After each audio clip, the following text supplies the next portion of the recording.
Hi folks, this is Christina from the Bloomingdale Public Library. We're going to be learning how to make a postage stamp collage art project today. It's actually really simple. At the library, we have these amazing things called Ellison die cuts. So I have cut out a bunch of fun shapes for you, and you get to choose which one you'd like. We've got a bird, a dragon, a tree, a cow, and a butterfly. If you're one of the first 20 people who emailed me at kgiovanni@mybpl.org, you will receive a kit with one of these cutouts. You'll receive a brush, a little bit of glue and Mod Podge. You will receive a 5x7 picture frame to put your finished product in, and you'll receive a bag containing a variety of these beautiful vintage postage stamps from all over the world. At the library, we will sometimes get very interesting donations, and a gentleman gave us his entire collection of postage stamps that he's been collecting for a long time, and this is only a small sampling of what he has. So what we're going to do is we're going to bag some of these up so that you can create a beautiful design. And don't worry, I had these checked by an appraiser to make sure that they weren't worth millions of dollars, and guess what? They're not. So let's get started. The image that I'm working on today is a tree. Now I've already affixed a few stamps to my piece of 5x7 cardstock. What you have to do with the Mod Podge is you can either pour it onto the brush gently or just dip it and then evenly spread that around where you want to affix your stamp. Now don't use too much because the ink in these stamps might bleed. So you just want to tap it down a little bit, get that nice coating on top of the surface. Now this Mod Podge is the Gloss Luster Mod Podge. Ooh, this is a good package. And it will dry with a glossy finish, which looks nice with paper. I do like that glossy finish with paper. If you're using Mod Podge on cloth, I would recommend the matte finish. Oh, I do like these Polska stamps. They're so pretty and big. Let's see, where should it go? Every once in a while, as you're putting your stamps down, you want to maybe check and make sure that, it could go right here, I suppose.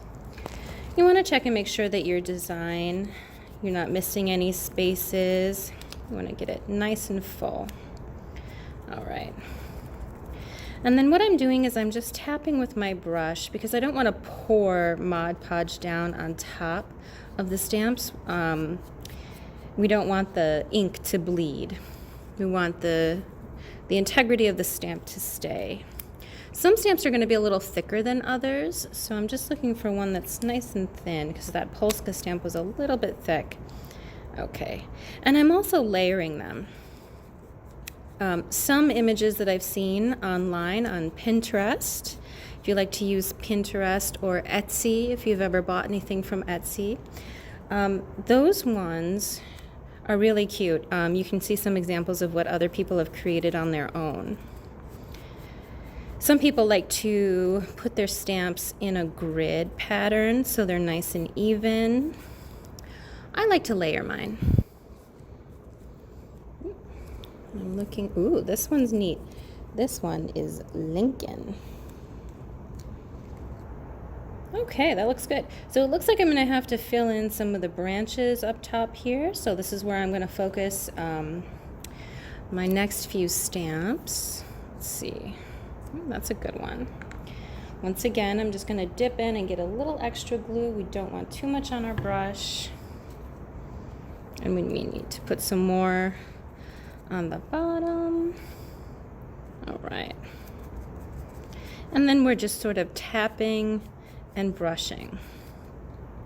So the layer of Mod Podge is thin enough to keep it down and glued down, but not so thick that it's going to saturate the postage stamps and cause their ink to bleed. Now, some of these postage stamps, I'm not sure what kind of ink that they were used with, but it looks like some of them do like to bleed a little bit, so we have to be careful how much. Ooh, that's neat. All right, let's keep going with this area here. Oh, a parrot. Oh, that would be so fun to have in my tree. Where should I put the parrot? Right there? Let's put him right there. All right. Dip in. Down. Come on, parrot, stay. All right. And we'll keep going. Let's look for some more fun ones. Oh, I like this one.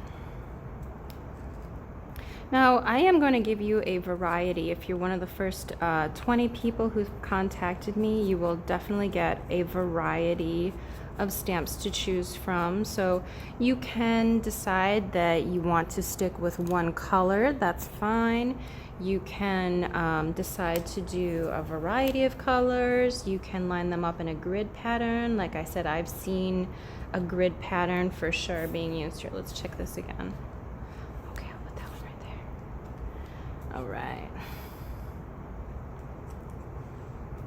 And you'll also receive a little bit of Mod Podge. I am going to give you a little container for that. You'll also receive a sponge brush, and this is an inch head sponge brush. And let's see, we gotta put down well, these are a little close in color to what I have up here. I think I need maybe some green. Ooh, got a good green one here. And so if you find that as you put the glue down, the paper underneath will saturate with that glue and it will bow a little bit. As you can see, this is not entirely flat. It's kind of curved.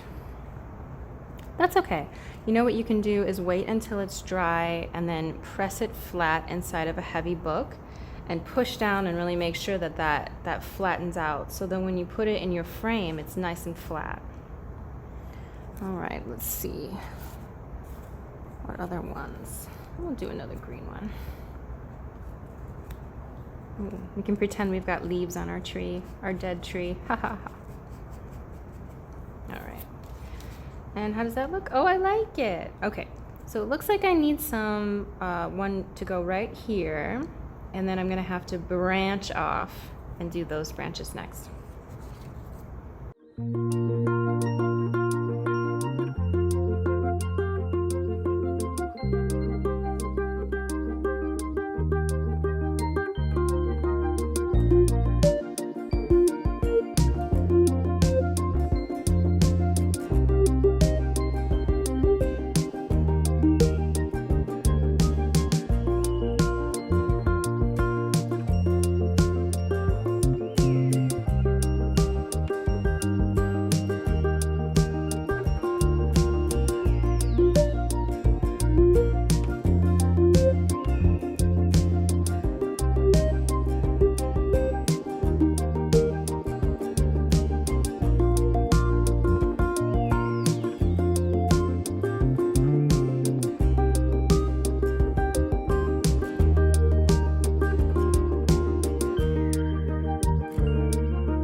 Done.